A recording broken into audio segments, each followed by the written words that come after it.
Hi guys, this is Debbie here from Southern Delight. I'm so glad that you joined me. But I'm sitting here on my mother's porch and I spotted this little guy here. I happened to buy this at a craft show probably about 3 years ago for my mother for a Mother's Day gift. And I did not realize it, but the creator of this was a Dollar Tree DIYer. Is that not cool? But this thing's probably about 3, 4 years old. And I got here and I'm just staring at it and I said, I should have thought of that.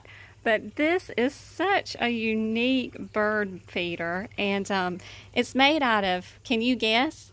A glass bowl. Right here in the center is a vase here with a plate, and then it's got like a little candle topper here with a string, and then it was just bedazzled. But this thing has held up quite well. Like I said, I know it's at least 4 years old, and it has served a wonderful purpose. She has put water in it for the birds, and she's also used it as a bird feeder. So just wanted to pass that along to you guys. It's a great idea.